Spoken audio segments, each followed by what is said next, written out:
il y a 1,5% de la population active qui est agriculteur. Donc forcément, on n'a plus d'agriculteurs dans notre entourage. Aussi, des 1,5%, il faut avoir en tête que pour nourrir toute la tribu, faut qu'ils produisent beaucoup. Les agriculteurs, ils ont un impact sur notre santé et sur l'environnement. Donc c'est normal qu'on leur demande qu'ils nous expliquent comment ça se passe et qu'on leur demande d'avoir des pratiques plus vertueuses. On fait de l'export et de l'import des mêmes produits, mais pour gagner de l'argent dans la transaction, on se retrouve dans notre assiette à manger des choses qui viennent de l'étranger. Ça, je trouve ça complètement dingue en fait. Bonjour et bienvenue dans Une graine germe, le podcast qui laisse la place à chaque petite graine de germer, chaque petite idée d'évoluer pour devenir une grande action. Je suis Alexandra, une jeune femme simple, sans prétention, qui voue une passion pour la déconstruction des modes de vie et des pensées, la remise en question pour vivre une vie toujours plus vibrante dans le respect de soi, d'autrui et de notre planète. Dans Une graine germe, pas de tabou. Je vous partage mes pensées, mes expériences en tout genre, mes tests ou encore mes évolutions au fur et à mesure qu'elles se présenteront à moi. J'ai pour ambition que mes paroles attiseront votre curiosité et susciteront votre intérêt le temps d'un épisode ou plus. En plus de mon podcast Éclosion par hygiène de vie centré sur la santé au naturel et la santé naturelle de la femme, j'ai désiré ajouter cette nouvelle émission à la palette de ce que je peux offrir au monde en tant que naturopathe et femme engagée.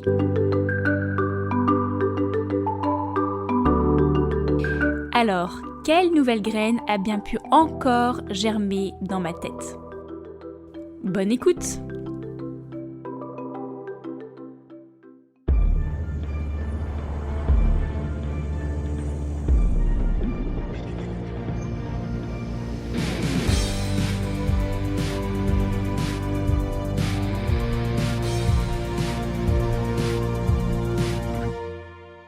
Retour à la terre, reconnexion à la nature et au vivant. Je vous convie aujourd'hui dans un nouvel épisode réalisé en collaboration avec l'association Back to Earth, dont la mission est d'œuvrer pour le retour à la terre des citoyens. Promouvoir de belles initiatives rurales et innovantes ou encore favoriser les échanges entre néo-ruraux et futurs néo-ruraux, voici les engagements de Back to Earth. Et aujourd'hui, partons à la rencontre de Louise Lespard, une jeune trentenaire, entrepreneur qui a fondé La Clé des Champs. À l'heure où 80% d'entre nous vivent en ville, que 1,5% seulement de la population active œuvre à nourrir la population, à savoir nous toutes et tous, et que l'enjeu du renouvellement des agriculteurs est une réelle problématique, La Clé des Champs souhaite permettre à toutes les curieuses et tous les curieux de renouer le lien avec le monde agricole. Comment vivre une vie hybride entre ville et campagne lorsque l'on a 33 ans et que l'on vient de lancer son entreprise ?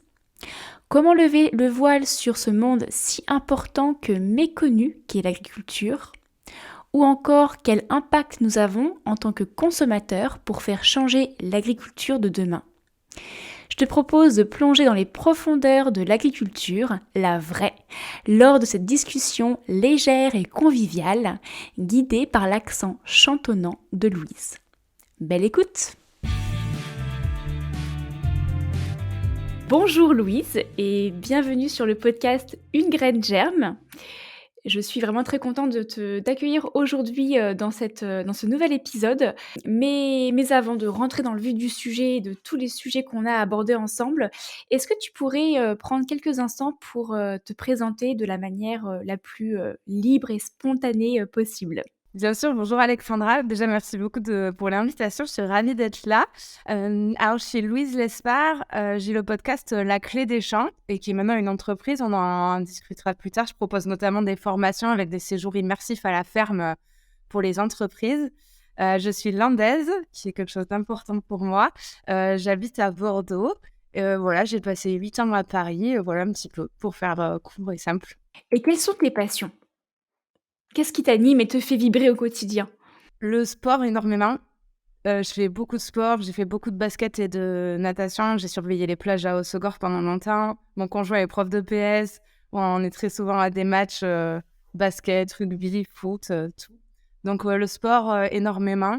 Et ensuite, Les gens en général, j'aime les gens, j'aime rencontrer, j'aime discuter, j'aime partager énormément. C'est vraiment ça, moi, qui m'anime et qui me fait vibrer. C'est les moments de collectif. Tu nous as un petit peu, fait un teasing sur ton environnement de vie, mais je sais aussi que tu as un peu un rythme particulier. Tu nous as parlé du fait que tu avais, donc vécu en région parisienne, très rapidement. À présent, tu vis plutôt dans les Landes. Est-ce que tu pourrais, nous raconter un petit peu cette évolution, en fait, de situation géographique de la vie parisienne à la vie, bordelaise, mais aussi la vie rurale dans les Landes? Voilà, tu as un petit peu, plusieurs spots. Comment voilà, est-ce que tu peux nous expliquer un petit peu le contexte et aussi comment tu le vis aujourd'hui? Ouais, bien sûr. Déjà, je suis montée à Paris en 2013 de mémoire. J'ai passé 8 ans là-bas, parce que je me suis orientée vers des études de marketing et qu'en marketing, c'est bien de monter à Paris quelques années pour faire ses premières armes et par ailleurs, je l'ai dit, mon conjoint est prof de PS et les Landais aussi, hein. Les Landais se mettent souvent avec des Landais, c'est comme les Basques et donc du coup, lui aussi, il avait besoin les profs, c'est obligatoire de passer au moins 7-8 ans minimum à Paris. Donc, on est montés tous les 2 à ce moment-là. Moi, au début, c'était jamais Paris, jamais Paris. Je le revois dire à mon père, «Ouais, mais papa, je vais faire, une prépa. Après, on va se dire: «Pourquoi pas une école de commerce?» Et après, «Pourquoi pas aller à Paris?» vu que maintenant, j'ai payé l'école de commerce. Bon, c'est exactement ce qui s'est passé. J'ai eu la chance qu'on me propose j'avais fait un stage de césure. On m'a proposé un stage de fin d'études, à Paris, chez Total, que j'ai pris en responsable marketing de leur site e-commerce. À ce moment-là, c'était un stage de 6 mois, donc je me suis dit: «Ben, bon, il faut quand même aller essayer, c'est 6 mois, je verrai». Sauf qu'après le stage, on me propose le CDI. Donc, à cette époque-là, on refuse pas un CDI chez Total en responsable marketing du site. Et voilà, et donc de fil en aiguille, je me retrouve à Paris. Je pleurais tous les week-ends en repartant. On descendait régulièrement parce que mon conjoint a toutes les vacances scolaires. Donc lui, il descendait 15 jours toutes les vacances scolaires, les 2 mois d'été. Moi, je faisais les allers-retours. Donc, c'était pas évident au démarrage. Au final, j'ai pleuré en repartant parce que Paris est quand même c'est une ville que je décris qui est aussi dure que magnifique, quoi. C'est la ville de toutes les extrêmes, mais c'est tellement enrichissant, c'est tellement de découvertes, c'est tellement de choses différentes à faire que j'ai trouvé ça incroyable comme expérience, même si je n'y suis jamais projetée à long terme. Je l'ai toujours vu comme un passage intéressant et enrichissant, mais pour moi, j'ai jamais eu vocation de me dire je passerai ma vie à Paris. Et du coup, on en reparlera, mais Covid arrive, je lance la clé des champs, chômage partiel pendant 1 an et demi. Je suis à 50% avec ma boîte parce qu'entre-temps, j'étais partie chez OnePark, qui est une startup qui fait de la réservation de parking en ligne autour des gares et des aéroports, où je me suis éclatée par ailleurs professionnellement. Je suis arrivée, on n'était que 10. À la fin, on était 60 sur 8 pays en Europe. J'avais des équipes un peu partout. Enfin, c'était vraiment une... Et puis, mes chefs ont énormément partagé de choses qui m'a permis, après, moi, de lancer mon entreprise. C'est vraiment une continuité. Et donc, bref, ce chômage partiel fait que je rentre un peu dans les Landes. Ça coïncide avec les 8 ans qu'on s'était fixé avec mon conjoint et pour les points qu'il avait besoin d'acquérir pour rentrer. Et donc, là, en septembre 2021, il y a un peu plus d'1 an maintenant, on demande sa mutation sur Bordeaux. Bordeaux parce que une entreprise, on le sait, il y en a beaucoup qui en montent, il n'y en a pas beaucoup qui réussissent. Et donc, moi, j'avais le souhait d'avoir des possibilités de rebondir si la clé des champs ne marchait pas, parce qu'il faut toujours l'avoir en tête. Et je pense que le fait de l'avoir en tête permet aussi peut-être d'une certaine manière de maximiser ses chances de réussir. Mais donc, il y avait ce côté rassurant de rester à Bordeaux, pas très loin de Paris, dans une grande ville, dynamique professionnellement, et en même temps de se rapprocher franchement des Landes, puisqu'on n'est plus qu'à 1 heure de voiture. Et que le fait que mon conjoint ait les vacances scolaires et que moi je sois en coin nous permet d'avoir une vie hybride où toutes les vacances scolaires on descend dans les Landes, le reste du temps on est à Bordeaux, et donc on alterne un peu comme ça, ce qui est un vrai confort et moi me plaît. Je me plais en fait dans les 2 milieux, dans le monde rural et dans le monde urbain. Et je parlais de Bordeaux parce que pour le confort professionnel, mais c'est aussi un confort personnel. Je me serais pas vue repartir à Mont-de-Marsan, vivre à temps plein. J'aime l'émulsion de la ville, et à la fois j'aime retourner dans les Landes avec tous les avantages qu'a ce département sur beaucoup de facettes. Donc voilà, c'est un équilibre que je trouve comme ça et qui me va bien à moi. Ouais, c'est intéressant parce que c'est vrai que tu as choisi ce mode de vie, hybride. Alors tu as quand même bien vécu, en région parisienne qui est un peu, le stéréotype de la ville, du monde vraiment très urbain. Et là maintenant tu as à présent quand même tu restes en ville avec cette possibilité d'être, dans un environnement beaucoup plus naturel et tu t'es créé une vie urbaine, hybride pardon. Et c'est vrai que c'est intéressant parce que je pense que beaucoup de personnes qui aujourd'hui saturent de la ville, étouffent complètement, peut-être n'imaginent pas que c'est possible d'avoir ce genre d'organisation en fait de vie hybride. Tu n'es pas très, très loin non plus, ça ne demande pas non plus de faire des centaines de kilomètres, tous les week-ends ou tous les mois pour aller, se ressourcer. Donc je trouve ça assez inspirant et je pense que ça peut peut-être, lever certaines croyances et freins de chez des personnes qui, voilà, qui n'en peuvent plus de la ville et pourtant ne sont pas forcément prêtes ou ont des craintes aussi, comme tu le disais, hein, à quitter la ville parce qu'il y a quand même aussi beaucoup plus d'opportunités professionnelles. Bon après ça dépend de quel type d'opportunités on parle et qu'on recherche, mais voilà, c'est une possibilité en tout cas. Après, il y a quand même un élément que j'ai beaucoup de chance d'avoir, c'est ma famille. Qu'à chaque fois qu'on rentre dans les Landes, on est chez les uns, chez les autres, on alterne. Je m'entends Il n'y hyper a pas de double logement. non, j'ai pas de double logement, exactement et ça, c'est quand même un point hyper, important donc tout le monde peut pas non plus, enfin, voilà. Après, bon, quand on reste à Paris, financièrement, généralement, on peut avoir, enfin, pas généralement, ça peut arriver qu'on ait les moyens d'avoir un double logement. En tout cas, moi, j'ai la chance d'avoir, la famille, de faire 3 jours chez les uns, 3 jours chez les autres, de venir m'entendre avec et donc bon, il y a quand même ce soutien familial, ils me supportent 15 jours d'affilée, régulièrement, quoi. Est-ce que tu pourrais peut-être, nous expliquer de selon ton point de vue, nous partager peut-être ce qui te freine vraiment à vivre, complètement en ruralité aujourd'hui? Ce qui me freine, le seul truc qui me freine d'ailleurs, c'est le dynamisme, notamment culturel, et l'ouverture que proposent les villes.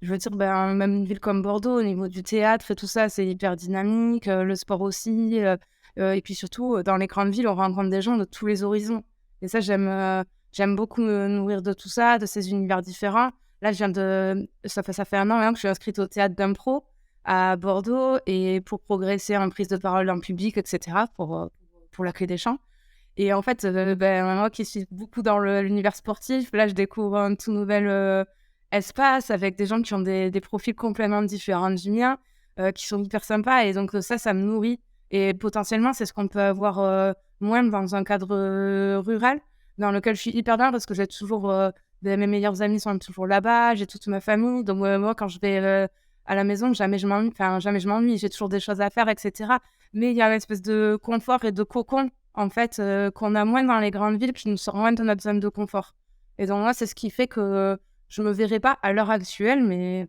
et aussi parce que, bah, là, j'ai pas dit mon âge, mais j'ai 33 ans. Il y a un temps pour tout, je trouve, voilà, donc plus tard, certainement que je serai bien dans ce cocon, dans ce voilà, d'être très près des miens avec, des activités que je connais bien et cetera. Mais là, j'ai encore envie de découverte, de partage, de dynamisme, de rencontrer des gens différents et ça, pour ça, les villes, c'est quand même des endroits clés pour le faire.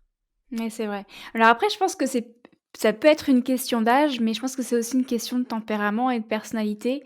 Parce que moi, j'ai le même âge que toi, j'ai aussi 33 ans pour le coup, et je vis à la campagne, enfin plutôt, oui, plutôt à la campagne, après avoir vécu plusieurs années à Paris et aussi à Lille, donc qui sont quand même des grandes villes. Et aujourd'hui, je ne recherche absolument pas ce dynamisme en fait que tu décris au travers de la ville de Bordeaux. Donc je pense que c'est il y a aussi des personnalités en fait, et puis voilà, on évolue nous-mêmes dans notre propre personnalité au fil des années. Complètement, tu as raison. Mais aujourd'hui, moi, franchement, je recherche ce côté très cocon, très calme, très nature. Alors je suis pas proche des miens parce que j'ai quand même pas mal de familles qui sont, qui ne sont pas qui sont plus loin. Mais en fait, je recrée avec un voisinage à proximité, une sorte de petite famille et ça me va très bien comme ça et sachant qu'après bon, c'est vrai que je suis pas très loin d'une pseudo grande ville quand même, une demi-heure, pour, tout ce qui est culturel. Mais c'est vrai que quand c'est pas au pied de chez nous, on y va quand même on consomme beaucoup moins quand même. Oui, c'est clair, complètement. Tu nous as aussi, parlé donc, on a un peu suivi, ton parcours sur donc à Paris, tu étais quand même principalement dans des donc tu étais salarié plutôt dans des startups finalement aussi, des entreprises assez dynamiques? Ouais, exactement. Chez Total, au final, au démarrage, c'était une start-up à l'intérieur de Total, donc avec des risques qui étaient bien moindres. Mais effectivement, on était un petit comité. Et ensuite, chez OnePark, c'était totalement une start-up bah, qui a levé 30 millions d'euros avec Accor-Hôtel, Aéroport de Paris, Keolis. Enfin, vraiment, la start-up comme tout le monde la connaît, quoi, pour le coup, la vraie. Et maintenant tu es, complètement à ton compte, en tant qu'entrepreneur avec ton projet, La Clé des Champs dont on parlera juste un petit peu après. Est-ce que tu as souhaité partir de Paris, en tout cas quitter ce monde-là, parce que tu voulais être à ton compte ou, c'est parce que tu es devenu à ton compte que tu as quitté Paris? Enfin, tu vois un petit peu ce que je veux dire? Est-ce que c'est qu'est-ce qui a enclenché, l'un ou l'autre? Ouais, L'œuf ou la poule? Lequel en premier? oui, bah, je vais essayer de te refaire l'histoire, comme ça on me répondra à la question, parce que là, je l'ai pas. J'ai l'impression que tout s'est aligné d'un coup. En fait, donc il y a eu le Covid en 2020, donc je me retrouve au chômage partiel. Donc je l'ai dit, on faisait des parkings d'aéroports et de gares en Europe. Donc autant te dire qu'on était morts dans le film, non, avec le Covid. Donc chômage partiel, 10%. Donc je travaillais une après-midi par semaine. Et donc là, bah, je suis confinée dans les Landes, forcément. Et je me dis, mais qu'est-ce que je vais faire? Enfin, je travaille une après-midi par semaine. Et donc là, je sais pas, un matin, je me lève et je me dis, mais je vais faire un podcast d'agriculteurs. Ça n'a pas été fait. On ne donne pas assez la parole aux agriculteurs, de manière générale. Dans les médias, en plus, l'agriculture est souvent traitée en 3 minutes. Soit tout noir, la méchante agriculture industrielle, soit tout blanc, le gentil maraîcher biologique. Enfin, vous voyez un peu l'idée. Et puis surtout, en étant à Paris, je m'étais aperçue qu'il y avait une quasi totale déconnexion entre le monde rural, en tout cas entre le monde agricole et le monde urbain. Parce que, donc je ne l'ai pas dit, mais je suis issue d'une famille d'agriculteurs, hein, des deux côtés. Mes grands-parents sont agriculteurs dans les Landes et le Pays Basque. Mon père travaille à la Chambre d'agriculture des Landes.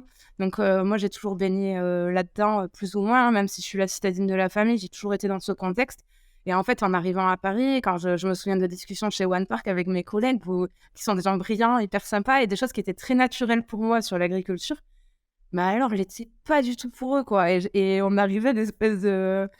Pas de quiproquo, mais de discussions où on se comprenait pas, quoi. Je me disais, mais c'est fou.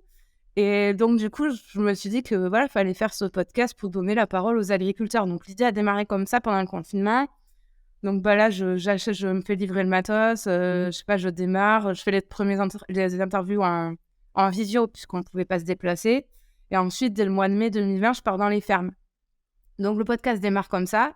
Ensuite, je reste au chômage partiel pendant 1 an et demi à 50%. On est beaucoup en télétravail. Donc, moi, en fait, c'est hyper confortable parce que 50%, je fais One Park et j'ai un salaire, et 50%, j'ai du temps libre pour faire la clé des champs à temps plein. Donc, je développe le podcast pendant 1 an et demi comme ça. Et en fait, en 2021, mon conjoint a sa mutation. Ça fait 5 ans que je suis chez One Park. J'ai un peu fait le tour du poste. Et puis, le Covid, ça a été dur, quoi. Il a fallu qu'on rationalise les coûts de l'entreprise. On a été obligés, avec les séparations humaines que ça implique. Moi, j'étais directrice marketing. J'avais une équipe de 10 personnes. Donc, j'étais très confrontée à tout ça, à se séparer de gens, hein, clairement, qui a été une épreuve très compliquée pour moi. Et donc, je m'étais un peu désengagée pour me protéger, entre guillemets. Donc, One Park, j'étais forcément moins dedans après 1 an et demi de chômage partiel. Et puis surtout, quand mes chefs m'ont dit, bon, on va repasser à 100% parking, moi, c'était trop. Je ne pouvais plus laisser la clé des champs. C'était pas possible. Donc, plus la mutation de mon conjoint, je me suis dit, bon, on rentre à la maison, mais c'est l'occasion de tenter l'aventure à mon compte. Et puis, on verra ce que ça donne. Mais donc, du coup, l'œuf ou la poule, j'en sais rien, mais tout, c'est un peu... ouais, j'ai pas non plus quitté le... Enfin, tout s'est aligné en même temps, quoi. L'impression d'arriver au bout avec One Park, l'impression que la clé des champs, ça décollait un peu, qu'il y avait un truc à faire et que c'était maintenant ou jamais. Et la mutation de mon conjoint pour rentrer avec le fait qu'il fallait que je trouve un autre boulot, quoi. Tout s'est passé un petit peu en même temps. J'ai eu de la chance, ce qui fait que quitter Paris a été très naturel. Me lancer à temps plein sur la clé des champs a été naturel. Enfin, il n'y a pas eu de sensation de rupture.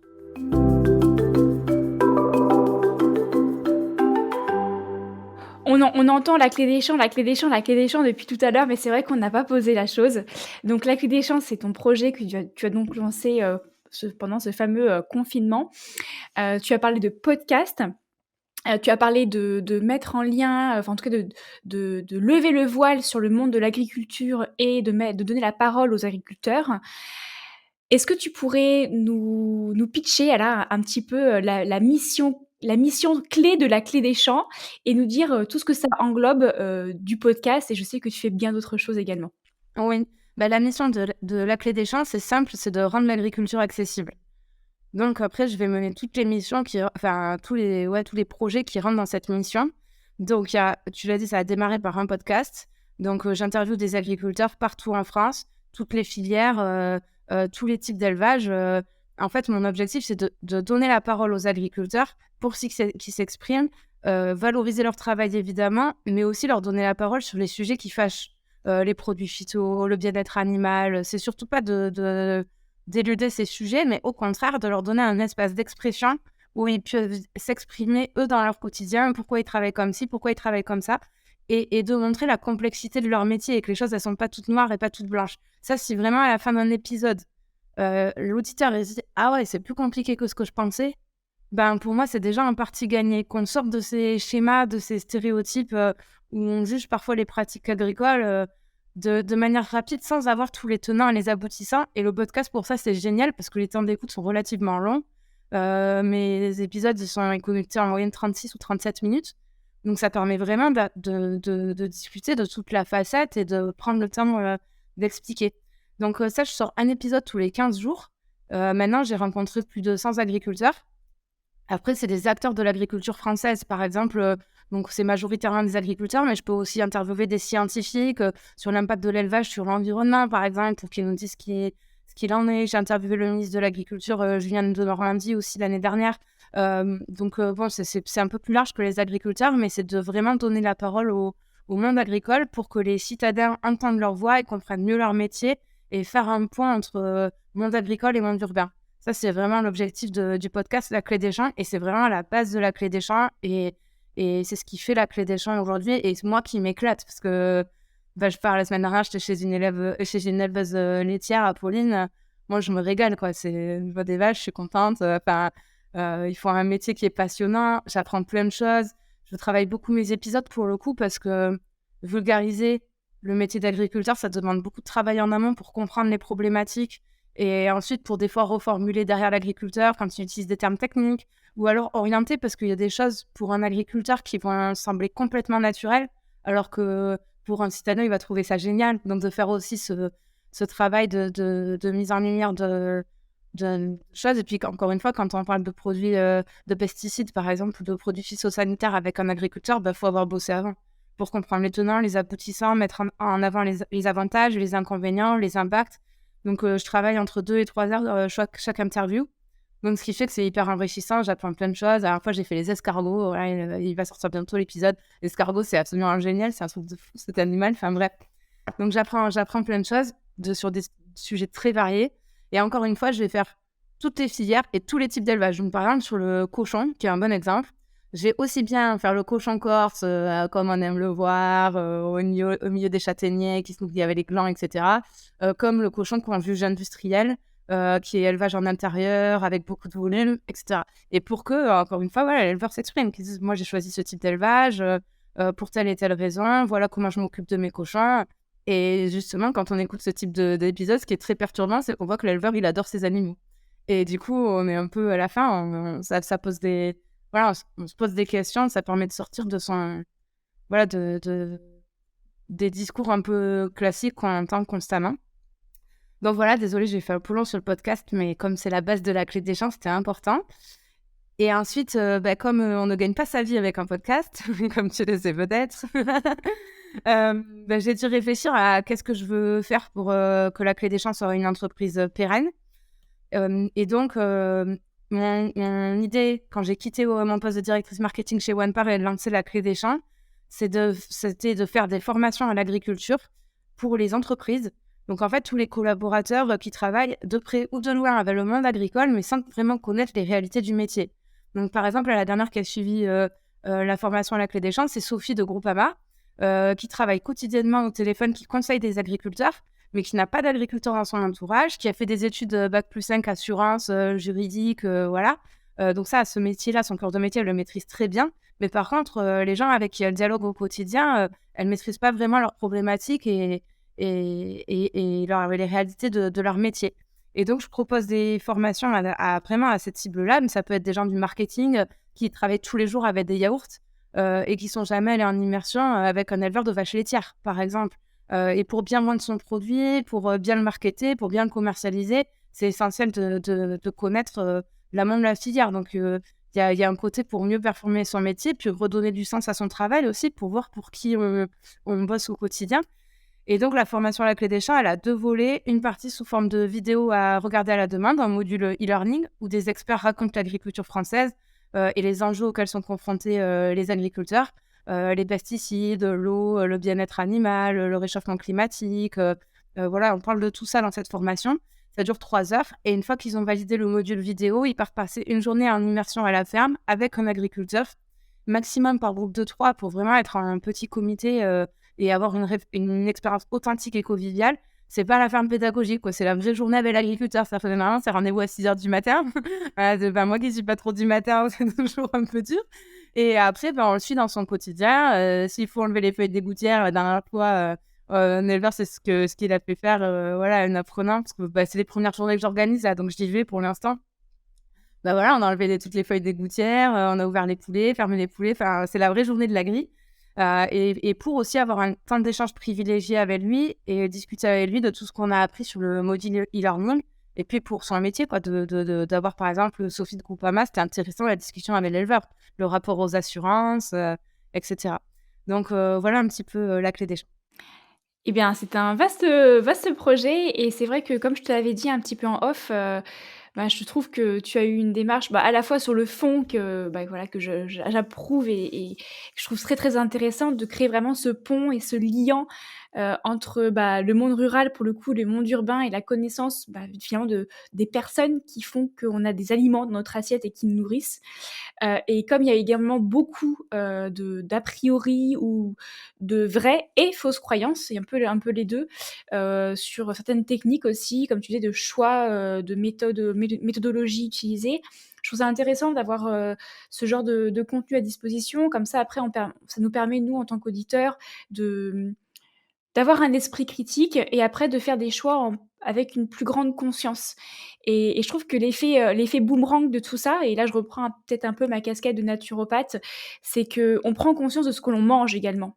C'est-à-dire que, par exemple, moi je prends le cas de mon conjoint, lui qui est vidéaste et qui fait ça sur le domaine de la région Bretagne. Il va à la rencontre d'artisans, et d'agriculteurs pardon, et pas que d'agriculteurs, des artisans aussi des forgerons et cetera, mais des artisans bretons et par exemple, il a déjà interviewé un brasseur, un fabricant de beurre et cetera et du coup, en fait, le fait d'être au contact de ces personnes-là, on se rend compte de tout le processus, de tout ce qui était ajouté également dans les différents process et puis également des contraintes de l'humain derrière et des animaux pour faire que derrière on a du beurre à consommer, qu'on met dans une pâte feuilletée, qu'on met dans tout ça et en fait on se rend plus compte en tant que consommateur de tout le travail que ça demande et puis des fois des enjeux aussi, climatiques, économiques et cetera qui amènent à certaines prises de décision et je trouve que cette prise de conscience permet aussi également d'arrêter de se créer des freins et des interdits aussi. Genre, par exemple, oui, le beurre, c'est pas bon pour la santé. Non, en fait, ça dépend de quel type de beurre on parle, ça dépend de comment on l'utilise, ça dépend de quelle quantité et c'est vrai que quand on a conscience derrière aussi de tout le processus qu'il y a de travail, parfois, en fait, mathématiquement, instinctivement, on consomme en plus petite quantité, avec plus de conscience et d'intérêt et je trouve que c'est super intéressant aussi de lever le voile, en fait, sur tout ce que ça engendre derrière le fait d'avoir un simple légume dans son assiette, un simple bout de beurre ou un morceau de pain. Ouais, complètement. Et d'ailleurs, c'est pour ça j'ai voulu aller plus loin dans la mission de la Clé des Champs en allant faire vivre l'agriculture après l'avoir fait écouter. Mais parce que c'est tellement essentiel de comprendre comment est faite notre alimentation. En fait, c'est la base de tout et on l'a complètement perdu. Et je pense que il faut que j'écrive. Je voulais faire une lettre ouverte au ministre là-dessus, mais de dire, mais en fait, c'est plus un stage militaire qu'il faut, c'est un stage agricole. Il faut que tout le monde reparte une semaine à la ferme une fois dans sa vie. Parce que, en fait, maintenant, on en est éloigné, c'est un fait. On est une population qui est très citadine. C'est 80% des gens qui vivent en ville aujourd'hui. Il y a 1,5% de la population active qui est agriculteur. Donc, forcément, on n'a plus d'agriculteurs dans notre entourage. Aussi, des 1,5%, il faut avoir en tête que pour nourrir toute la tribu, faut qu'ils produisent beaucoup. Avec des enjeux de quantité qui sont forts et que aussi, moi je trouve ça hyper inquiétant qu'il n'y en ait que 1,5% d'entre nous qui produisent pour qu'on mange tous. Il y a quand même un sujet, on y reviendra peut-être, mais en tout cas oui, savoir comment on mange c'est la base et y compris pour le gaspillage et compagnie. Quand on disait oui il faut finir son assiette etc, c'est que par exemple chez mes grands-parents on tuait le cochon. Après quand tu as nourri le cochon, que tu l'as élevé, que tu l'as vu tuer, que tu l'as préparé, tu manges ce que tu as fait parce que et c'est le moindre. On parle beaucoup de bien-être animal aujourd'hui, Mais un des respects que doit l'homme à l'animal, c'est de bien consommer quand l'animal a été tué pour qu'on mange, c'est de bien le manger, de bien le cuisiner, de bien le préparer, de pas gaspiller. C'est le minimum syndical qu'on doit à l'animal. Et tout ça, on l'a un peu perdu. Et comme tu dis, tout le travail qu'il y a derrière, enfin, ne serait-ce qu'un fromage, par exemple, mais après, quand on revoit ce truc, on se dit, mais...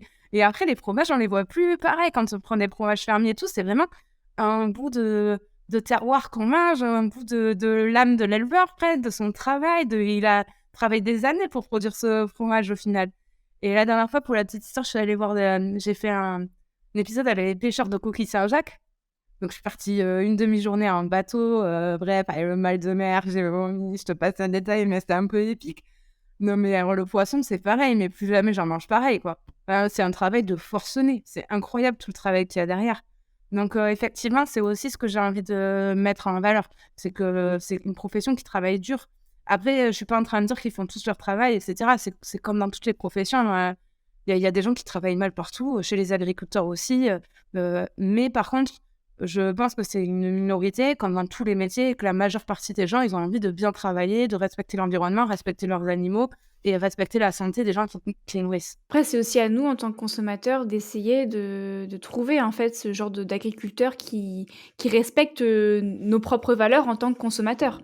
Si on est un consommateur pour qui, en fait, c'est important d'avoir, tel type d'aliments avec tel type d'agriculture, bah, à nous aussi d'aller à la recherche de ce type de producteurs et agriculteurs, et puis d'autres personnes qui, peut-être en ont pas conscience ou ne veulent pas entendre parler, ben, voilà, ils sont peut-être plus laxistes et c'est leur droit.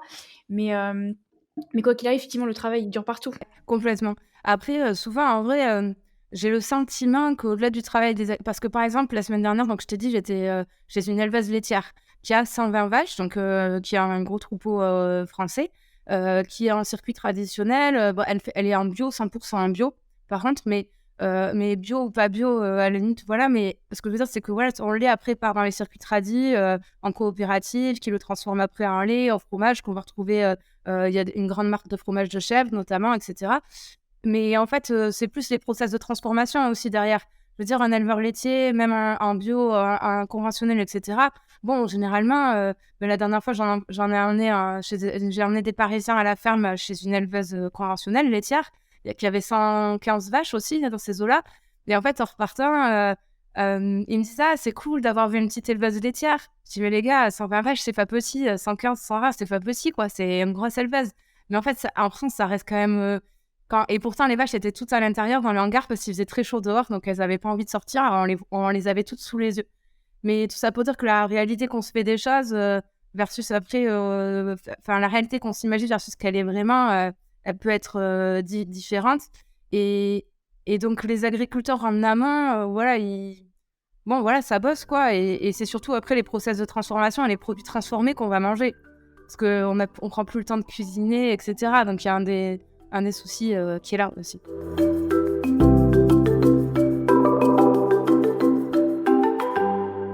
Tu as quand même, tout à l'heure parlé d'un chiffre, assez important. C'est que tu disais, si je me trompe pas, que 1,5% de la population active étaient des agriculteurs. Seulement 1,5% de la population active. Est-ce que, au gré de toutes tes rencontres et de toutes tes recherches, et vu que tu baignes dedans, tu pourrais expliquer finalement pourquoi il y a si peu de personnes dans ce domaine-là, qui finalement nourrissent autant d'autres personnes? Quels sont les vrais freins derrière, les vraies contraintes, ce qui rebute aussi les nouvelles générations, à prendre ce chemin-là? Alors, il y a deux sujets. Il y a les enfants d'agriculteurs qui veulent plus reprendre les fermes. Et il y a ceux qui ne sont pas issus de cadre familial et qui peuvent avoir des difficultés à s'installer. Pour ceux qui sont hors cadre familial, qui n'ont personne agriculteur, les gros freins, ça peut être financier. Parce que pour une ferme, il faut beaucoup d'investissement. Par exemple, pour avoir des vaches, c'est énormément d'investissement. Le troupeau, les hangars, il y a énormément d'hygiène sanitaire, etc. On ne peut pas faire... évidemment, c'est très réglementé, tout ça, parce qu'ils nourrissent tout le monde. Donc, c'est une galère. Tout le monde est malade, quoi, grosso modo. Donc, là-dessus, il y a un gros frein financier. Et ensuite, pour la réussite ou non du projet, j'ai le sentiment qu'il peut y avoir un frein de OK, j'ai mon idée, je vais m'installer comme je l'entends, j'ai pas besoin de rencontrer des gens, d'aller faire des stages, pas besoin de formation, moi je veux faire vite, m'installer vite tout seul. Et là, généralement, quand j'en discutais avec le le PAIT des Landes, qui est le point accueil qui reçoit toutes les demandes des gens qui veulent s'installer, etc.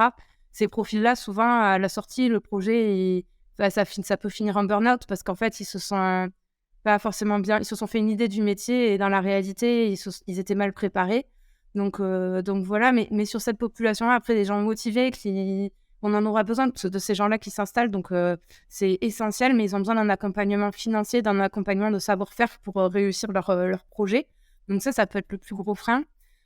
Et ensuite, sur les reprises des fermes familiales et l'installation des jeunes, en fait, je pense qu'il y a 2 freins. Il y a les revenus qui sont... Alors, c'est difficile de faire des généralités parce qu'en plus, en fonction des cours des céréales, du lait, etc., il y a des agriculteurs qui gagnent très bien leur vie, il y en a qui sont très en galère et d'une année sur l'autre, ça peut quasiment changer. Les cours fluctuent quasiment quotidiennement et dépendent surtout de l'environnement politique, des exports, imports et tout ça. Donc, c'est dur de faire des généralités. On ne va pas dire que tous les agriculteurs ne gagnent pas leur vie. C'est pas vrai. En plus, ils sont passionnés par leur métier. Donc, quand ils trouvent un modèle économique et que ça fonctionne, c'est le plus beau métier du monde. Pour ceux qui aiment ça, c'est incroyable. Enfin, faut pas en tirer des conclusions négatives.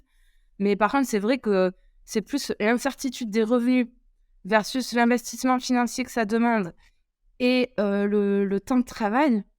Ben, en fait, le combo des 3 fait que... Enfin, moi, par exemple, jamais je m'installerais agricultrice. Et d'ailleurs, c'est le fait de côtoyer des agriculteurs qui a fait que je me suis dit, bah vas-y, lance ta boîte. En vrai, c'est de la gnognotte ce que tu es en train de faire. Parce que même les fils d'agriculteurs, ils doivent racheter les parts sociales de la personne qui part. Donc, c'est souvent des centaines de milliers d'euros d'investissement. Il faut l'avoir en tête.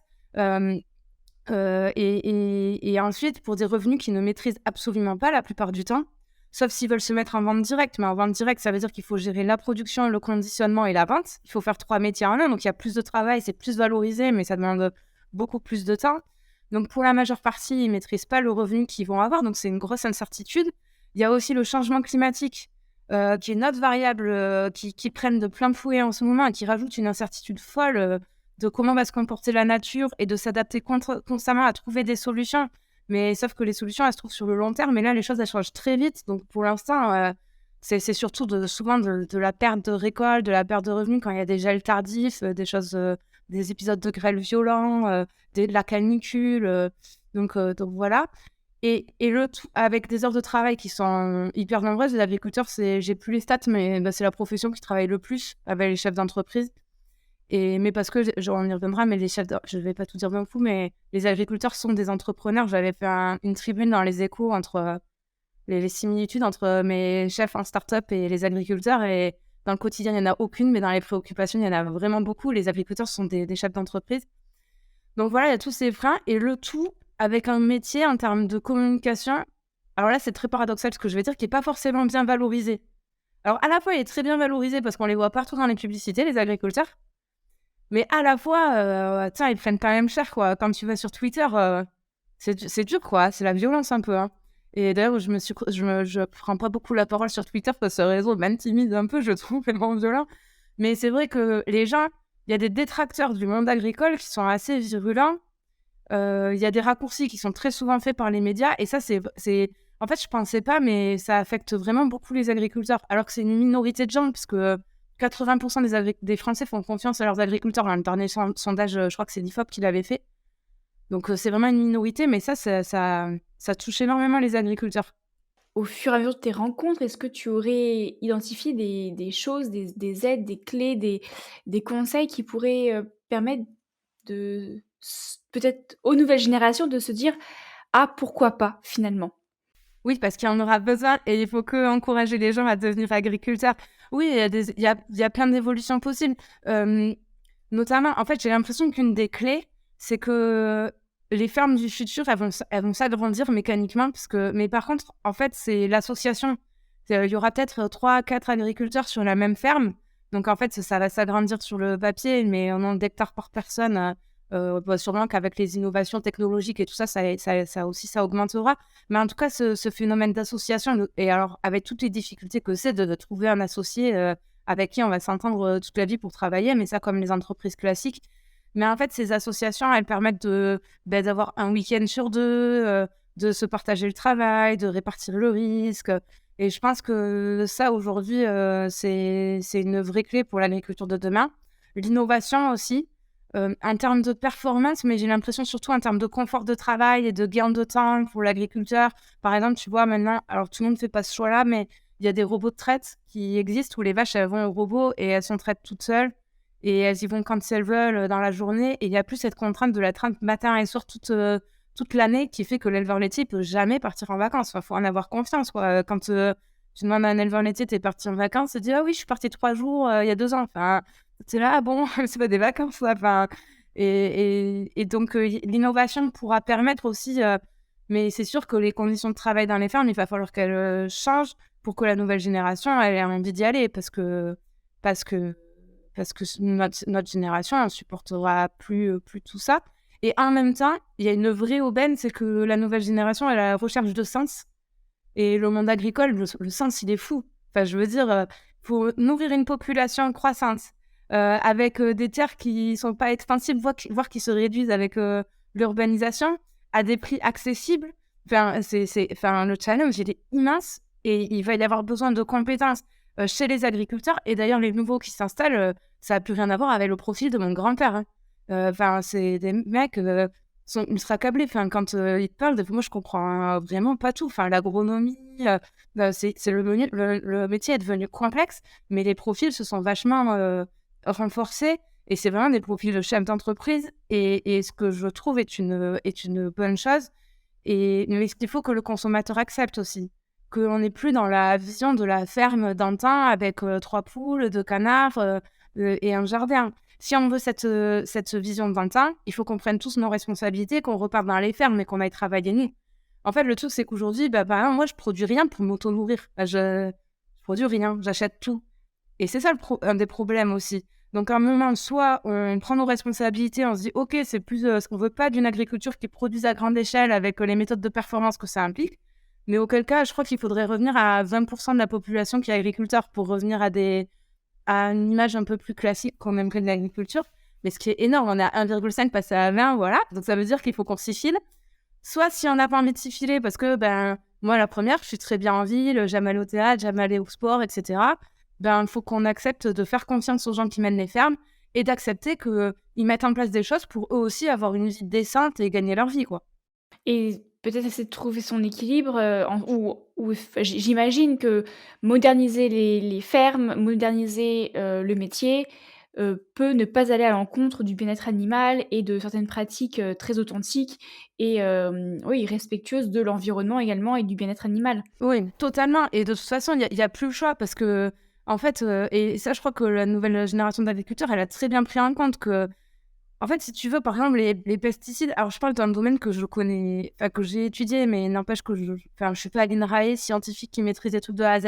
Mais j'ai le sentiment que, par exemple, en fait, on est sorti de la guerre, on avait faim, on dépendait beaucoup des États-Unis pour se nourrir. De Gaulle a lancé un appel aux agriculteurs à produire à faim. Donc là, les fermes se sont agrandies, on a utilisé beaucoup de pesticides, etc. Et, si tu veux, pardon, mon grand-père il est décédé d'un cancer du mélanome, qui est le cancer classique des agriculteurs et qui est plus ou moins en lien avec l'utilisation des produits phytosanitaires, des pesticides, parce qu'on ne les utilisait pas avec précaution, que, si tu veux, il y avait un problème dans le champ, on arrosait tout le champ, on s'emmerdait pas. Sauf qu'on est arrivé au bout du truc, parce qu'en fait, plus tu traites, c'est comme c'est comme un humain avec les antibiotiques, faut imaginer.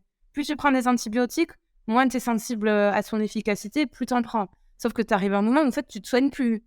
Et donc après, il faut tu vois, être moins dépendant de ces antibiotiques, arrêter d'en prendre, et par contre, les prendre au bon moment, au bon endroit. Et en fait, ce qui est en train de se passer, c'est que les agriculteurs, de toute façon, ils ont plus le choix. S'ils veulent produire, et ils l'ont hyper bien compris, c'est que sur le long terme, en fait, il faut maximiser ce que la nature a à te proposer, et pas aller à l'encontre. Mais par contre, ce qui n'empêche pas que, par exemple, je sais pas, ton champ de tomates, t'as un champ qui a une maladie, sur un bout de terrain, si tu le traites pas, ça va s'étendre à tout le champ. Pour moi, il vaut mieux traiter ce bout de champ avec des pesticides comme un antibiotique, en fait, mais ce qu'on appelle l'agriculture de précision maintenant, donc l'utiliser au bon endroit, au bon moment, etc., plutôt que de laisser crever tout le champ et qu'on perde la récolte. Enfin, ça n'a pas de sens à l'heure où on a besoin de produire pour nourrir tout le monde. Donc c'est toujours une histoire de compromis et de bien faire les choses et maintenant on a les innovations qui le permettent, enfin, et le savoir-faire scientifique aussi, parce qu'après la guerre, en vrai, on a fait des choses, on n'en avait aucune idée de faire. j'ai la naïveté de croire qu'on n'avait aucune idée de l'impact. Et par contre, on a la responsabilité de ne pas s'être posé la question. Mais on y est allé, et puis voilà. Et sauf qu'après, on fait « Ah, oups, je crois qu'on a un Mais il n'y problème. avait pas le recul nécessaire Donc, sur les choses, comme ouais, tout ce qu'on fait aussi aujourd'hui, dont on n'a pas forcément le recul et on l'aura dans plusieurs dizaines d'années, quoi. exactement. Mais ça, j'ai le sentiment que les agriculteurs de la nouvelle génération, ils ont parfaitement inclus cette composante, mais qui rajoute en fait, il faut produire plus en respectant l'environnement et à des prix accessibles. Et c'est même pas en respectant l'environnement, c'est en ayant un impact positif sur l'environnement. C'est dur, c'est une belle C'est ambition dur, hein? et c'est chouette aussi, de te l'entendre dire, en fait, parce que toi qui es au contact de beaucoup agriculteurs, pardon, et donc types d'agriculture, c'est rassurant de savoir que ce sont des perspectives, en tout cas, envisagées. Ouais, complètement. Et après, il y a aussi le consommateur, encore une fois, qui a un rôle à jouer en acceptant de payer le vrai prix des choses. Parce qu'il y a quand même ce sujet. Avant, je crois que c'était plus de 25% de la part des budgets des ménages qui étaient alloués à l'alimentation. Aujourd'hui, c'est 12. Et en fait, et on le voit là avec le contexte inflationniste. D'ailleurs, c'est pour ça que j'étais chez l'éleveuse qui est en bio. Par exemple, alors le Covid arrive, on n'a plus de loisirs. Du coup, on a de l'argent disponible. Du coup, on l'utilise à bien manger, à cuisiner, etc. Là, l'inflation arrive, on a moins de sous. Quel budget trinque en premier? C'est pas l'iPhone, c'est pas les loisirs. Et juste pas, hein, je comprends très bien. Mais ça n'empêche que c'est un fait, c'est l'alimentaire qui trinque. Et donc là, par exemple, et en fait, ce qu'il faut se rendre compte, c'est qu'on a un impact terrible et hyper fort sur les débouchés des agriculteurs, quoi. Donc, par exemple, le bio, Covid, tout le monde veut manger bio. Ok, il y a plein d'agriculteurs qui s'installent en bio. Le bio, il faut entre 1 an et 3 ans pour se convertir. C'est-à-dire qu'on respecte toutes les règles du bio sans avoir le droit de vendre en bio. En fait, en gros, le temps que les terres, elles évacuent les produits phyto, etc. Mais ça n'empêche que tu as tous les coûts et tu peux pas valoriser ton produit en bio. Et en fait, là, tu as des agriculteurs donc, qui ont lancé leur conversion en 2020, qui arrivent maintenant en 2022 sur le marché. Et là, la demande du bio est en net repli. Enfin, là, sur les produits laitiers, ça va de, je crois, je ne veux pas dire de bêtises, mais de moins 7 à moins 17% en fonction yaourt, crème, beurre. Et en fait, donc, tu as des mecs qui ont fait l'effort de se convertir en bio et là, ils arrivent et en fait, il n'y a plus de débouchés, quoi. Et en fait, là, alors, le prix du litre bio est vendu au même prix que le prix au litre conventionnel. Et on arrête toutes les conversions en bio parce qu'en fait, il y a plus de demande. Donc on peut plus. Et donc, c'est là que aussi, le consommateur, il faut qu'on prenne nos responsabilités. Il y a une schizophrénie, en fait, entre le citoyen et le consommateur. Tu as le citoyen qui veut une agriculture durable, verte, etc. Sauf qu'en tant que consommateur, quand on arrive dans les rayons, en fait, on va au moins cher. Mais je ne juge pas, hein, quand les 2 blancs de poulet label rouge, ils sont à 6 euros. Même moi, bon, je le fais parce que faut que, voilà, que je sois en cohérence avec ce que je fais. Mais j'avoue que 6 euros les 2 blancs de poulet, c'est là, bon. Mais Bah, c'est là où je trouve que la mission de la Clé des Champs a toutes ses vertus. C'est le fait, encore une fois, d'éclairer sur comment sont réalisés ces produits, comment ils sont élevés, comment ils sont transformés, comment ils sont cultivés. Parce que derrière, en fait, c'est souvent la méconnaissance. En fait, l'incompréhension et la méconnaissance de ce qui se cache derrière un prix. Effectivement, devant 2 plans de poulet, il y en a un à 6 euros, il y en a un à 2,50 €. Clairement, quand on ne sait pas la différence entre les deux, alors à part un label marketing, quand on n'a pas saisi vraiment les enjeux derrière, ce que ça implique en termes de travail, et puis après, effectivement, les impacts sur la santé aussi, on va sur le 2,50 €, on peut s'en acheter plus. Et comme on aime bien avoir beaucoup de choses, voilà, c'est logique, c'est aussi compréhensible. Par contre, derrière, c'est parce qu'on manque d'informations. On manque d'informations, je pense que oui et non, parce qu'il y a de plus en plus d'informations. On ne prend plus le temps non plus de vraiment creuser le fond des choses. Et du coup, on va à la facilité, entre guillemets, et donc ce qui est le moins cher pour en avoir davantage, quoi. totalement. Et les agriculteurs, je comprends, ça les rend fous, quoi. Tu te dis, genre, tiens, je me convertis en bio, ou je fais ci, je fais ça. En fait, on demande plein de choses. Et ce qui est normal, hein, encore une fois, les agriculteurs, ils ont un impact sur notre santé et sur l'environnement. Donc, c'est normal qu'on leur demande qu'ils nous expliquent comment ça se passe et qu'on leur demande d'avoir des pratiques plus vertueuses. Mais après, par contre, il faut qu'on suive, quoi. Sinon, je comprends que ça les rend dingue, parce qu'à la fin, qu'est-ce qui en bénéficie? C'est les produits à l'import. C'est les importations de produits étrangers. Parce qu'au final, quand tu achètes un blanc de poulet à 2 euros, il est brésilien. Et donc, en fait, au final, tu as des agriculteurs qui essayent de faire de mieux en mieux pour répondre aux attentes. Mais sauf qu'à la fin, c'est le poulet brésilien qui prend les parts de marché. Donc, il y a aussi un sujet là-dessus. C'est fou, c'est fou de se dire ça parce que, moi justement il y a quelques mois, je suis tombée sur un petit journal, je sais plus exactement ce que c'était, mais sur l'autonomie alimentaire et ça mettait le focus entre autres sur la région bretonne. La région Bretagne et forcément ça m'a intéressée parce que c'est là où j'habite et en fait, il disait que, la région Bretagne était l'une des seules régions en France qui avait la plus grande capacité d'autonomie alimentaire. Néanmoins, malgré tout, on ne répondait qu'à 50 de notre autonomie alimentaire parce que tout le sarrasin, par exemple, que l'on cultive ici ou le blé qu'on cultive ici, c'est plus rentable d'aller le revendre à l'étranger et ensuite de réacheter des céréales étrangères pour les réimporter.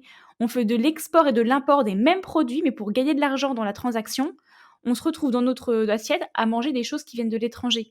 Ça, je trouve ça complètement dingue, en fait. Ouais, mais en fait, c'est que tout s'est mondialisé et en fait, on a traité l'agriculture comme un secteur comme les autres, de biens et de services classiques. Donc tout s'est mondialisé, les cours de la pomme de terre, ils évoluent tous les jours, le cours du blé aussi. Enfin, ouais, je sais pas qui a eu l'idée de génie de faire ces cours du blé et compagnie, mais c'est sûr que c'est un des problèmes phares parce que du coup, en fait, c'est comme un cours en bourse, quoi. Genre, t'as la guerre en Ukraine, mais tu vois, ça va te faire augmenter le prix du lait de chez nous parce que l'Ukraine n'en produit plus, donc il y a plus de demande à l'export. Donc, mais à l'inverse, il se passe autre chose, ça fait chuter les cours et c'est des paramètres exogènes qui sont complètement indépendants des agriculteurs. Enfin, ils peuvent rien y faire, quoi. Genre, le matin, ils se connectent, ils regardent le prix, quoi.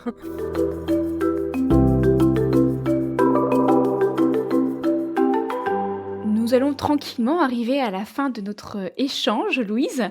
Et pour ça, j'aime bien terminer par une partie un petit peu de projection, ouverture des chakras.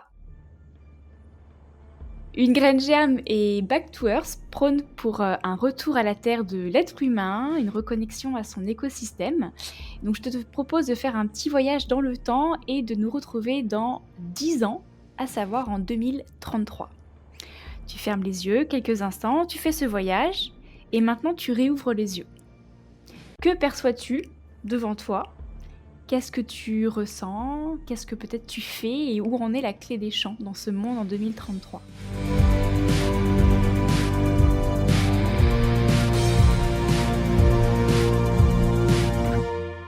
Ouais, alors déjà, ça fait flipper parce qu'en 2033, j'aurai 43 ans. Et bah moi aussi, donc. Non, où je serai, j'espère que je serai, tu vois, par exemple, il y a des moments qui m'est très cher, c'est les fêtes de Mont-de-Marsan et tout ça, parce que c'est des grands moments de partage, de convivialité, il y a beaucoup de monde à la maison. Voilà, on reçoit des gens qui connaissent pas la culture hollandaise, on les amène pour faire découvrir tout ça. Donc ça, j'espère que je serai toujours là en train de partager ces bons moments avec les gens, en train de découvrir eux, leur vie et de faire découvrir la mienne et mes traditions. Ça, c'est quelque chose qui me tient à cœur. J'espère que la clé des champs sera pérenne. Ça fait 1 an qu'elle existe, la boîte. Déjà, dans les 2 prochaines années, je saurai si ça va continuer de marcher ou pas.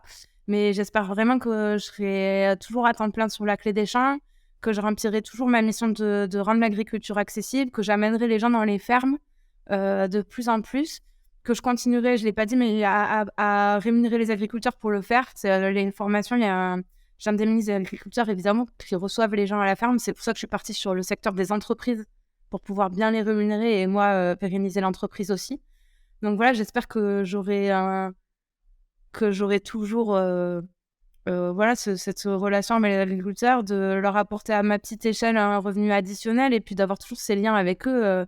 Ouais, il y en a plein où maintenant c'est des amis, où je partage quand même un bout de leur quotidien quand je vais dans leur ferme et qu'on fait l'épisode. Donc j'espère que j'aurai toujours ce lien avec le monde agricole et surtout qui validera toujours la démarche de la clé des champs, parce que je suis pas agricultrice. Si jamais à un moment les agriculteurs ils valident pas ce que je fais, ça n'a plus aucun sens. Donc j'ai aussi un enjeu là-dessus, d'être en cohérence avec eux, ce qu'ils ont besoin. Où en est le monde de l'agriculture selon toi en 2033 ? Alors ça, c'est dur parce que alors j'espère que on aura relevé le challenge du renouvellement des générations dans les fermes. Pour info, il y a la moitié des agriculteurs qui vont partir à la retraite dans les 5 à 10 ans et il y en a un tiers pour l'instant qui ne sont pas remplacés. Donc, il y a un vrai enjeu. Puis, pour te donner des stats, ils étaient... alors, attends. Oui, en 1986, ils étaient 1,6 million d'agriculteurs. Ils sont plus que 400 000 aujourd'hui. Donc, j'espère que tous les gens qui ont cette envie de retour à la terre, qui auront accompli leur projet, qui l'auront fait intelligemment en s'entourant et en apprenant des autres pour maximiser leurs chances de réussite, et qu'ils auront relevé ce challenge pour qu'on puisse continuer à manger français et que la part des agriculteurs au moins se maintienne à 1,5%, mais sinon augmente, quoi. Ça serait vraiment... je crois vraiment que c'est l'enjeu majeur. Enfin, s'il n'y a plus d'agriculteurs français, il n'y a plus d'agriculture française. Enfin, voilà, fin de l'histoire. Donc, j'espère vraiment qu'on aura relevé ce challenge dans les 10 prochaines années. Alors pour terminer, vraiment et clôturer notre échange, j'ai quelques petites, questions, ping-pong à te poser. La première, quelle est ta plus grande crainte actuellement? Ma plus grande crainte, honnêtement, c'est assez sociétal ce que je vais dire, mais j'ai un stress de... Je vois que les gens se comprennent plus, de manière générale, hein, pas que sur... alors, monde rural et monde urbain, il y a quand même énormément de sujets où il y a beaucoup de traditions rurales qui sont remises en cause par les urbains, ça c'est une chose. Mais sur beaucoup de thèmes, je trouve que les gens ne prennent plus le temps d'échanger, de communiquer de manière... de débattre de manière intelligente. Et ça, ça me crée du stress que les gens n'arrivent plus à se comprendre, en fait. Je trouve ça tellement dommage parce qu'on a tellement à s'apporter avec nos cultures différentes et voilà, et chacun a sa manière de vivre. Et je trouve que c'est aussi ce qui fait la beauté de la France, d'avoir cette liberté culturelle, cette liberté de choix de vie, et c'est tellement enrichissant. Et j'ai l'impression qu'on est en train d'en faire un truc hyper clivant, alors que au lieu de nous tirer vers le haut, ça nous rabaisse vers le bas. Et j'ai une crainte que tout ça s'accentue. Et c'est notamment, je trouve, très porté par les réseaux sociaux, où c'est facile de faire un tweet incendiaire, de balancer ça derrière son écran. Et ça, c'est une de mes craintes, que tout ça s'accentue et qu'on continue à aller dans ce sens-là, parce que on a un pays, je trouve, qui est ouf, qui est magnifique, à plein d'égards, et j'ai pas envie d'évoluer dans cette société un peu pessimiste, qui est tout le temps en train de s'énerver après tout, qui regarde toujours ce qui va pas. Donc ça, c'est un peu ma crainte, qu'on continue d'aller dans ce sens. Mon autre question, alors même si tu ne vis pas complètement en ruralité, mais en tout cas tu vis en partie, tu as vécu et tu es au contact, quasiment quotidiennement d'agriculteurs, donc de personnes qui vivent dans un monde rural. Selon toi, quel est le plus grand bienfait à vivre en ruralité? Je trouve que si on s'y insère bien et qu'on arrive avec l'ouverture d'esprit, d'avoir envie de voir comment ça fonctionne et de s'y intégrer, le plus grand bienfait pour moi, c'est l'entraide et la convivialité. Enfin, moi, dans les Landes, c'est ce que j'aime, quoi. Il y a une culture qui est forte. Il y a des moments de partage qui sont forts. Par exemple, chez nous, il y a énormément de basket. Tous les Landais jouent au basket. Il y a ce qu'on appelle la Coupe du Monde des Landes. Tous les clubs s'affrontent. En fait, il y a plein de clubs qui sont en National 3, alors que c'est des villages. Chez nous, il y a un clocher, une salle de basket. Et ça, c'est match de basket quand les deux villages à côté s'affrontent et tout. Mais c'est absolument...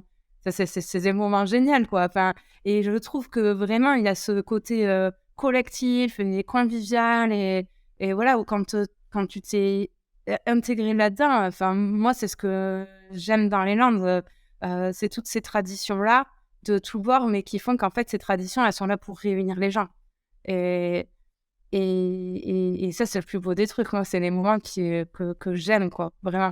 Ouais, je te rejoins, j'ai l'impression que quand on vit alors, quelle que soit la région française, mais en tout cas dans un monde, dans le monde un peu plus rural, des régions, on est beaucoup plus, en lien avec la culture justement de la région, chose sur lequel on est peut-être un peu plus déconnecté quand on est dans le monde urbain et dans la ville. En fait, dans les régions, dans les zones rurales, les personnes qui y vivent ont plus gardé et maintenu en fait ces différentes cultures et c'est super intéressant en fait, et ça donne en fait, ça montre vraiment la richesse pour le coup culturelle aussi du territoire. Complètement. Mais par contre, ça demande que les gens qui sont en monde urbain aient l'ouverture d'esprit, de se dire ok, en fait, je baigne pas là-dedans, je comprends pas tout.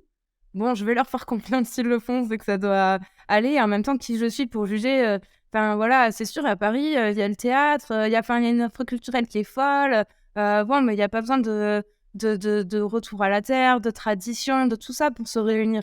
Et encore, est-ce qu'on se réunit vraiment? On se réunit en petits groupes, on se réunit pas comme dans les campagnes, bah, voilà. Mais donc en fait, c'est mon point d'avant, c'est cette ouverture d'esprit d'accepter la manière de vivre de l'autre et se dire: «Bah, en fait, j'y vis pas, je comprends pas». Bah, à la limite, j'ai envie d'avoir la curiosité d'aller voir, mais de pas tout de suite, voilà, tirer à bout portant, parce que c'est pas comme on a l'habitude de vivre, nous. Et ma dernière question, donc nous sommes sur le podcast Une graine germe. Quelle graine aimerais-tu, semer, dans l'esprit de nos auditeurs, pour qu'elle germe? Ben, là, c'est assez clairement de se dire, «OK, j'ai envie d'écouter les agriculteurs parler des principaux concernés et de comprendre ce qu'ils font et comment ils produisent notre alimentation». Et alors la maxi graine qui serait géniale, c'est: «Ah ouais, c'est un métier de ouf et j'aimerais bien aller travailler dans une ferme 1 an, 2 ans, être salarié agricole, voir comment ça se passe pour avoir une exploitation derrière». On aura besoin de ce retour à la terre, je l'ai dit, les fils d'agriculteurs, ils reprendront pas tous l'exploitation, il y a besoin de gens qui vont s'installer. Donc surtout, si l'envie, germe, il faut voilà, essayer d'aller voir pour voir si ça peut nous convenir quand même, pour pas se brûler les ailes et s'envoyer au carton tout seul. Mais si jamais les feux et signaux sont en vert, faut y aller, quoi. Et donc, bah, pour ça, tu as créé ce projet, La Clé des Champs, que l'on peut retrouver du coup sur internet, qu'on peut retrouver également en podcast puisque ça porte le nom La Clé des Champs. Oui, exactement. J'ai écouté pas mal d'épisodes en plus, c'était super intéressant. J'ai beaucoup aimé celui sur, produits laitiers notamment, parce qu'en tant que naturopathe, forcément on décrit énormément, enfin de manière générale, on a les principes hygiénistes alimentaires, le lait de vache, voilà, faut le bannir, attention. Et je trouve ça super intéressant de savoir déjà avant de le bannir pour le bannir, ce qui se cache derrière. C'est assez incroyable, le prix aussi, auquel est acheté le litre de lait aux agriculteurs. Alors, après tout ce travail, moi pour vivre, en face d'une ferme, je pouvais j'avais vraiment les images derrière, le son, puisque je m'imaginais vraiment mon agriculteur et c'était assez incroyable, assez stupéfiant, donc j'avais beaucoup aimé, cet épisode. Ouais, et puis Louis, il est génial. Est-ce que tu veux que l'on redirige nos auditeurs vers un lien très spécifique, pour qu'ils puissent te retrouver et peut-être rentrer même en contact avec toi si, s'ils ont besoin? Ouais, carrément. Bah, alors le site internet, c'est laclédeschamps-podcast.fr. S'ils veulent écouter le podcast, ils peuvent le faire sur toutes les plateformes, Spotify, Deezer, Apple Podcasts, et cetera. Et s'ils veulent me contacter, plutôt sur LinkedIn, Louise Lespard. Je mettrai tous ces liens donc dans le descriptif, de l'épisode. Merci beaucoup Louise, pour, tout ce temps et pour, cet échange qui était, très intéressant. En tout cas, j'ai vraiment apprécié, te rencontrer et puis, en savoir un petit peu plus sur ton projet également qui semble t'animer, vraiment énormément et ça se ressent, ça s'entend et ça se voit puisque moi, je peux te voir à travers, l'écran. Oui, mais merci surtout à toi pour l'invitation. J'étais super contente de parler agriculture avec toi. Et de passer derrière le micro, ce qui n'est pas toujours le cas pour toi. Oui, totalement. J'ai plus l'habitude d'être à ta place qu'à la mienne aujourd'hui. Eh bien écoute, très belle continuation à toi, Louise, dans ta vie, personnelle et puis également dans ce projet La Clé des Champs et puis, bah, j'espère qu'on aura l'occasion de se retrouver, un de ces 4. Merci à toi, à bientôt. Toi aussi, tu aurais une pensée à partager ou peut-être tu es en désaccord avec ce que je viens de dire? Alors contacte-moi que l'on en discute autour du micro. Autant que notre discussion profite au plus grand nombre. Et on ne cesse jamais d'apprendre et d'évoluer. Tu aimes cette émission et tu penses qu'elle peut être utile à d'autres personnes? N'hésite pas à la partager au plus grand nombre, à tes amis, à ta famille ou encore à tes collègues. Ce podcast est réalisé avec tout mon cœur et doit son existence à toutes ces magnifiques personnes qui lui sont fidèles depuis ses débuts. Pour contribuer de façon ponctuelle ou mensuelle afin que ce podcast gratuit, indépendant et sans publicité continue à vous inspirer et à remuer des choses dans votre tête, vous pouvez réaliser un don sur mon compte Tipeee dont le lien sera en description. Et à présent, je laisse cette petite graine germer dans votre tête et je vous dis à bientôt pour semer une nouvelle graine.